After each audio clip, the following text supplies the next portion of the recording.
In FFK quest to pay visit to the People's Democratic Party (PDP) state governors and perhaps to woo Nigerians to reconsider PDP in the future elections, especially in 2003, the former aviation minister, a lawyer and a human rights activist, Chief Femi Fani-Kayode, has been on state tour for some weeks now. Fani-Kayode has earlier announced his intention to tour those states on his social media pages and via news conference. He was also on this tour to inspect some projects embarked upon by the People's Democratic Party governors. However, one can vividly notice on Fani-Kayode's social media pages that some of the state governors are performing excellently well in terms of infrastructural development and other areas. But from the pictures of Governor Makinde'S project shared on FFK's social media pages, it was otherwise and a disgrace to the People's Democratic Party (PDP) and the entire South-West. The former minister left Abuja and headed to the southeast, visited Enugu and Anambra State. Then on the 23rd August 2020, he arrived Cross Rivers State, where he was warmly welcomed by good people of the state led by Governor Ben Ayade. He inspected some projects by the governor and also held a press conference. Fani-Kayode praised the governor of Cross River State, Professor Ben Ayade, over recent development strides in the state. During his visit, the former aviation minister in a press conference told journalists that he was completely blown away by the speed at which the governor is transforming the fortunes of the state, saying that the governor, Professor Ben Ayade, is bringing the state to the 21st century, waking everybody up, creating employment. Among the projects inspected are the garment factory, having about 3,000 workers already, all wearing yellow shirts and producing things like a face mask and so many other things right now, providing employment, and the super highway that would stretch from the Atlantic Ocean in Bakassi to the boundary of Benue State and the proposed deep sea port. Though before the former minister left Calabar, he created a scene whereby he openly assaulted one of the Daily Trust reporters at a news conference after he was asked who was bankrolling his tours to many states of the Federation, though he has withdrawn the offending word and apologized. The dust raised by the assault on the journalist has yet to die down. Okay. On Thursday, 16th of August 2020, Femi Fani-Kayode arrived Uyo, the Akwa Ibom state capital. He firstly had a brief meeting with Governor Udo Emmanuel before continuing to inspect some of the projects executed by the governor. Describing his visit, he said, "Glad to be in this wonderful town and state. This is my first time, and tomorrow I will spend some time inspecting some projects after a morning meeting with the governor in his office." However, the Akwa Ibom State chapter of the Nigeria Union of Journalists has earlier directed all its members to boycott any media parley with Femi Fani-Kayode, stating that the decision was in line with the disposition of the national leadership of the union. Fani-Kayode inspected some factories and road projects by the state governor. Some of the pictures are there for us to see. Wow. Meanwhile, after leaving Uyo, the former aviation minister flew to Lagos accompanied by the state governor, Professor Udom Emmanuel.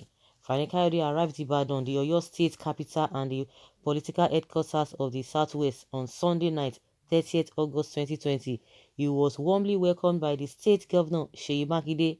Fani-Kayode shared on his Facebook page, "Been hanging with my friend and a brother, His Excellency Governor Seyi Makinde, in Ibadan for the last 3 days. I just love this beautiful, peaceful and ancient city with all its majesty, tradition and history."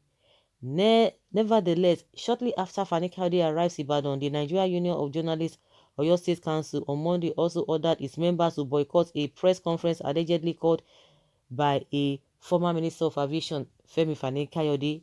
The NUJ state chairperson, Ademola Babalola, in a statement made available, newsmen added that he gave the directive in view of Mr. Fani Kayode's action. However, from the pictures shared on his social media pages, Fani Kayode remains focused on his inspection tour without any distractions. But looking at what the former minister shared about Makinde's project so far, it can be clearly deduced that the governor has not performed up to the expectations compared with the other PDP state governors visited by Fani Kayode.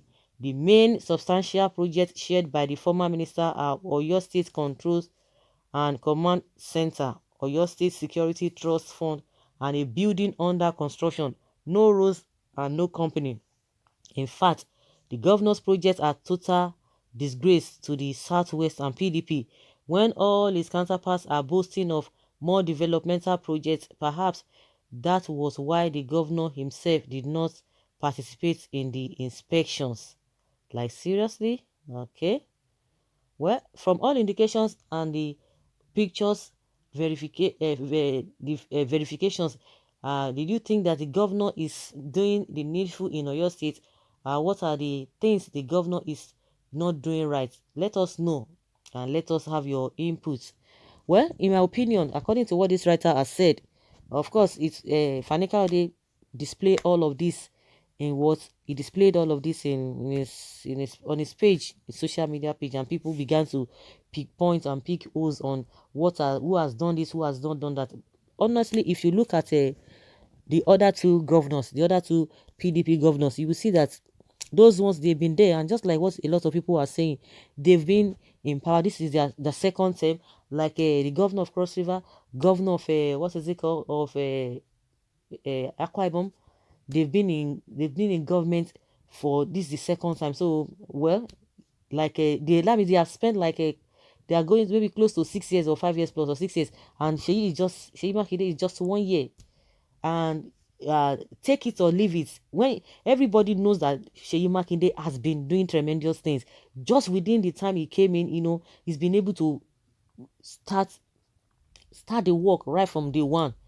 But with this coronavirus and all of that, even with that, people are able to relate with what he's doing, that they know that this man has vision. Some people say, oh, this guy is into baby projects, but they love it because you know that he has focus compared to other people that came in as governors, spending the same time with them, coming for the first time. You know that he has vision and he's been doing a lot of things, and taking one step at a time, one step at a time. So you cannot, in my opinion, you cannot just even relate, or you can't compare with other governors who have spent more than 5 years. Oh my goodness, they are different. You can't put them on the same pedestal. And don't forget that he took over from APC governor, the late Ajimobi. So in my opinion, I don't think that is enough to compare him with other governors who have worked more than 5 years. That's the way I see it. So guys, let us hear your opinion. Leave your comment below and let us know your thoughts. Thank you.